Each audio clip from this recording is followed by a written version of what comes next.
Location பார்க்குறதுக்காக கிருஷ்ணகிரி போனோம். அப்புறம் என்னோட டீமெல்லாம் அழைச்சிட்டு போயிட்டு அங்கேயே தங்கிட்டு இது வந்து வாழ்வியல் சம்மந்தப்பட்டது. நீங்கள் படம் பார்த்தீங்கன்னா உங்களுக்கு தெரியும், நேட்டிவிட்டியோட அந்த மண் வாசனையோட இந்த படம் வந்து ஒவ்வொரு காட்சிகளும் வந்திருக்கும். ஸோ அதில் விஷுவல்ஸ் வந்து ரொம்ப யதார்த்தமாக இருக்கும், அவங்களோட நடிப்பும் யதார்த்தமாக இருக்கும்.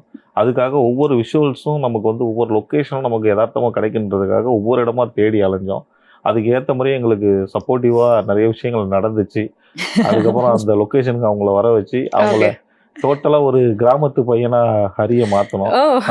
அதுக்கப்புறம் ஷீலா ஆல்ரெடி அவங்க கிராமத்து பொண்ணா நடிச்சிருக்காங்க. ஏன்னா ஹரிபிரதர் வந்து வட சென்னை படங்களில் மட்டும்தான் நடிச்சிருக்காரு, அப்படிதான் தெரியும்.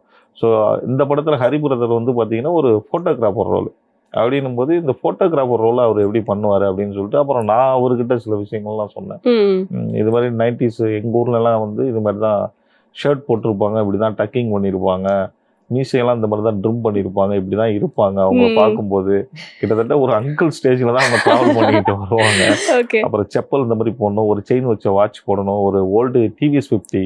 ஸோ இதுதான் ஒரு கேமரா பக்கம் மாற்றிக்கிட்டு அவங்க மட்டும் தனியாக வருவாங்க. ஃபோட்டோக்காரர் ஊரில் வராருன்னா தனியாக தெரியும். நல்லா ஒரு சந்தனம் போட்டு வச்சுக்கிட்டு நல்லா டிக்டாப்பாக கிளம்பி வருவாங்க. அந்த மாதிரி தான் ஒரு இதாக இருக்கும்.